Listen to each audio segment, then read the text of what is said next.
una reunión muy especial porque hoy es el Día Internacional contra la Trata de Personas y vamos a dedicar nuestro tiempo de oración a orar por este tema. Así que te invito a ver un video juntos para poder comprender un poquito más acerca de qué es la trata de personas.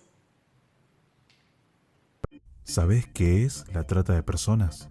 Es una nueva forma de esclavitud en este siglo. En la actualidad, alrededor de 2.5 millones de personas en el mundo son víctimas de este aberrante delito. El 90% son mujeres y niñas que están siendo explotadas sexualmente. Después del narcotráfico, la trata de personas es la actividad ilegal que genera más dinero a nivel mundial. ¿Quiénes pueden ser víctimas de la trata de personas? Todos. Hombres, mujeres, niñas y niños son reclutados a diario por redes que funcionan en todo el mundo y son sometidos a explotación laboral, explotación sexual y tráfico de órganos. Cuídate, protegete, informate. Toma conciencia. Decile no a la trata.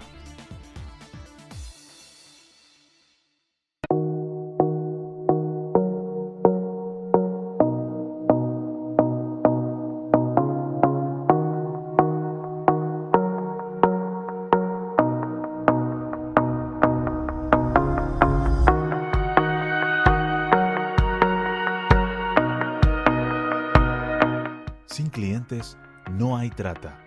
Denuncia.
Te pido la paz para mi ciudad, te pido perdón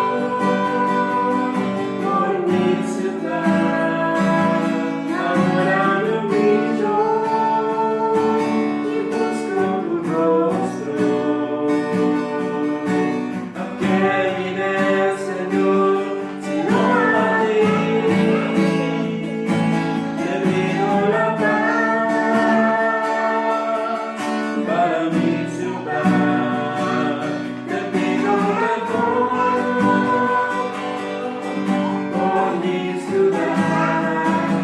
Ahora me humillo y busco tu rostro. ¿A qué iré, Señor, si no a ti?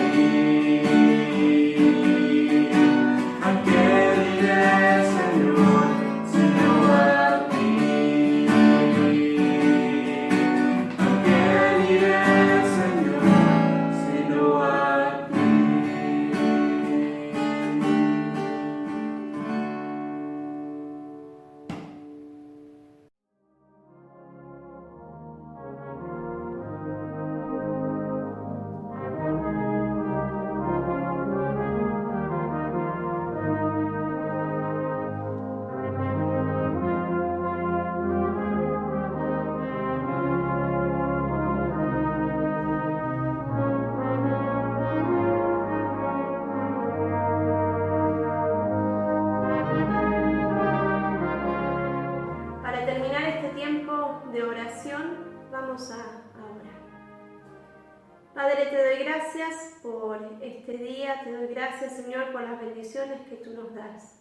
Y en este momento queremos rogarte por la paz de nuestra ciudad. Te rogamos, Señor, que tú cubras con tu mano poderosa cada uno de los hogares de Rosario.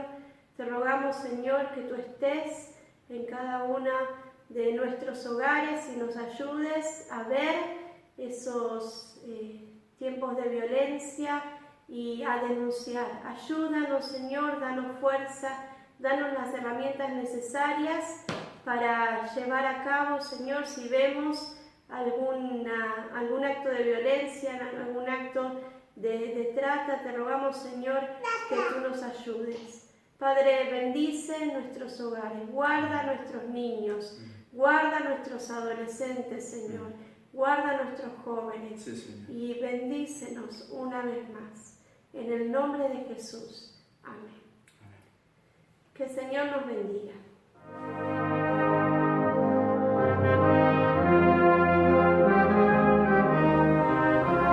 Queridos hermanos, buenas noches y gracias por continuar acompañándonos en este estudio bíblico, donde seguimos estudiando el capítulo 24 del Evangelio de Mateo. Y decíamos la semana pasada acerca de justamente los últimos tiempos y este pasaje en especial en el que Jesús se refiere a su segunda venida y cómo serán los últimos tiempos. Y también lo relacionábamos con lo que quizás hoy estamos viviendo y que muchas personas viven este tiempo con temor, viven este tiempo con angustia, justamente por no saber qué es lo que va a suceder o por quizás interpretar que las cosas que suceden están preanunciando este último tiempo. Bueno, qué mejor que estudiar la palabra de Dios, qué mejor que juntos descubrir y con la ayuda del Espíritu Santo discernir lo que la palabra de Dios nos dice. Así que vamos al capítulo 24 y específicamente hoy vamos a hablar de los primeros capítulos. Y comienza diciendo así: cuando Jesús salió del templo y se iba, se acercaron sus discípulos para mostrarle los edificios del templo. Respondiendo él, les dijo: ¿veis todo esto? De cierto os digo que no quedará aquí piedra sobre piedra que no sea derribada. En el versículo 3. Y estando él sentado en el monte de los olivos, los discípulos se le acercaron aparte, diciendo: Dinos, ¿cuándo serán estas cosas y qué señal habrá de tu venida y del fin del siglo? Respondiendo Jesús les dijo: Mirad que nadie os engañe, porque vendrán muchos en mi nombre diciendo: Yo soy el Cristo, y a muchos engañarán. Hasta ahí queremos hablar brevemente en este estudio bíblico este día. Y como siempre, pedimos la ayuda del Espíritu Santo para ayudarnos a comprender lo que leemos. Así que vamos a orar. Padre, en el nombre de Jesús, venimos a abrir tu palabra, a entender, a tratar, Señor, de vislumbrar qué es lo que tú quieres enseñarnos hoy. Pedimos la ayuda de tu Espíritu Santo, a aquel que está con nosotros como el ayudador, para que nos ayude a comprender tu palabra en este día. Gracias, oh Dios, porque tu palabra sigue siendo y siempre será viva y eficaz y será útil para enseñarnos, para educarnos, para corregirnos. Te pedimos, Señor, una vez más, que tu Espíritu Santo, que nos ayuda, nos ayude a comprender lo que tú tienes preparado para nosotros hoy. Lo pedimos en el nombre de Jesús. Amén. Amén. Y en estos primeros versículos lo que está haciendo Jesús es dándonos también un dato histórico, porque nos habla de el templo, allí en los primeros dos versículos, porque él se iba del templo y se acercaron sus discípulos para mostrarle los edificios del templo. Bueno, el templo tenía en su construcción varias zonas, varios edificios, como bien dice el Evangelio de Mateo. Y lo que se sabe por los historiadores y por la gente que ha estudiado este tema es que de verdad era un templo majestuoso. Era un templo que desde lejos se podía ver, y desde lejos uno ya podía ver la majestuosidad que tenía este lugar. Nos cuenta la historia que fue su construcción comenzada por Herodes el Grande. Y es muy particular porque de hecho en el monte en el que se encontraba este templo, lo que hizo Herodes a través de sus constructores, sus arquitectos, fue extender el terreno en el que estaba enclavado el templo. Así que no tenemos un templo de dimensiones comunes, digamos, hasta ese tiempo, sino que es un lugar que se amplió para que justamente Herodes pudiera demostrar un poco más de grandeza y majestuosidad construyendo este templo. Dicen los que estudian justamente las características arquitectónicas de este templo, bueno, por supuesto que era una obra fabulosa, y de hecho Herodes el Grande fue caracterizado su reinado por tener esta cualidad de hacer muchas construcciones, y sobre todo construcciones de características un poco faraónicas, como lo era este templo. Comenzó a hacerlo en el año 20 antes de Cristo. Por ejemplo, tenía bloques de piedra del tamaño de 12 metros de largo por 3 de ancho. Así que nos podemos imaginar que cada bloque de ese templo era realmente algo impresionante. Por ejemplo, en el interior, como él había podido extender el terreno sobre el cual lo iba a construir, en uno de los edificios de este templo medían 300 metros de largo, y en esos 300 metros de largo había 160 columnas de mármol.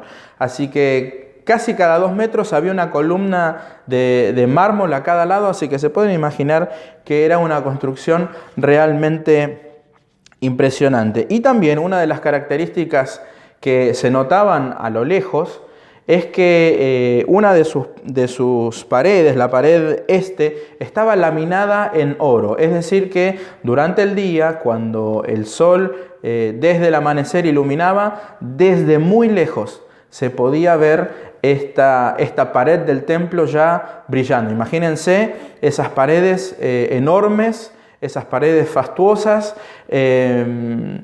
iluminando, porque estaban enchapadas o laminadas en oro.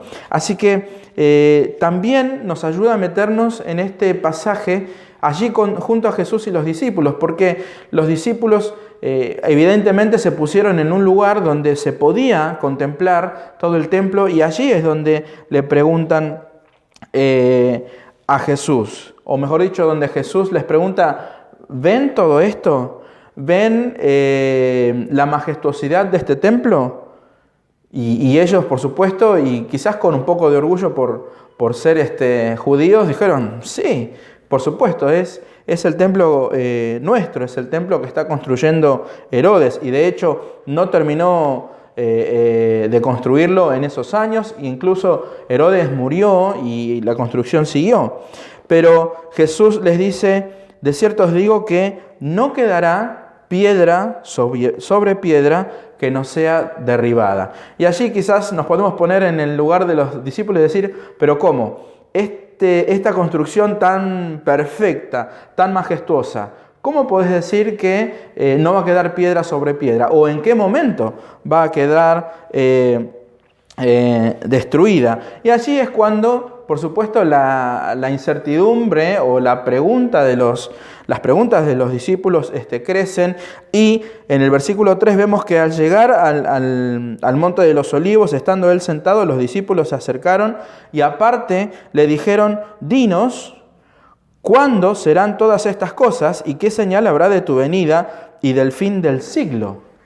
Es decir, que habían quedado, como podemos decir, un poco descolocados con esta afirmación de Jesús, de que todo eso majestuoso que se veía iba a quedar todo destruido, no iba a quedar piedra sobre piedra. Entonces allí le consultan a Jesús y le dicen: ¿cuándo serán todas estas cosas? Bueno, también recurrimos a la historia y sabemos que en el año 70 después de Cristo, el general Tito fue el que derribó estas paredes. Dicen los historiadores que lo que hizo el general Tito fue poner andamios en estas paredes tan altas que tenía el templo, y al ir construyendo estos andamios, llenarlos con maderas y con todo tipo de materiales combustibles, incluso la parte de arriba, poner mucha madera y muchos materiales combustibles, e incendió todas estas paredes del templo. Y dice la historia que fue tal el fuego, el calor que hubo, que hasta las piedras, que eran tan majestuosas y tan fuertes, terminaron deshaciéndose y quedando en pedazos, justamente como Jesús había preanunciado, que no quedaría piedra sobre piedra de este templo. Por supuesto, después cuentan los historiadores que se tamizaron, se cirnieron los restos para quedarse con el oro que había entre medio de todas esas paredes, y después, por supuesto, aprovecharse de él. Así que Jesús estaba preanunciando algo que sucedió mucho tiempo después, en el año 70 después de Cristo. Este es el dato histórico de este versículo. Y cuando Jesús responde esta pregunta, Jesús dice: les digo, mirad que nadie os engañe, porque los discípulos estaban preocupados, querían saber, además de todo lo que estaba sucediendo. Jesús dice: ¿ven todo este templo? Bueno, no va a quedar piedra sobre piedra. Entonces, allí viene esta consulta de parte de los discípulos, de saber, bueno, queremos saber, Jesús, ¿cuándo, cómo van a suceder todas estas cosas? Lo primero que Jesús les dice es: mirad que nadie os engañe, porque vendrán muchos en mi nombre diciendo: yo soy el Cristo, y a muchos engañarán. Y aquí entramos en algo que tenemos que hablar y aclarar desde la parte del estudio de la Biblia. El Cristo era un título. Cristo no era un nombre, Cristo era un título.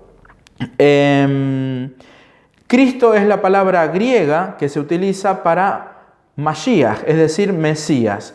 Los hebreos hablaban del Mesías y en griego se decía Cristo. Pero si bien es una traducción, el Mesías era el ungido, el elegido, el ungido de Dios que salvaría a su pueblo. Por supuesto, sabemos también por el nombre Jesús que cuando el ángel se aparece, dice que llamará su nombre Jesús, porque Él salvará a su pueblo de sus pecados. Así que cuando hablamos de Jesús Cristo, en realidad lo que estamos diciendo es decir que Jesús es el que lleva ese título. Jesús fue y es el que lleva el título de el ungido de Dios, aquel que salvaría y salvó a su pueblo, ¿verdad?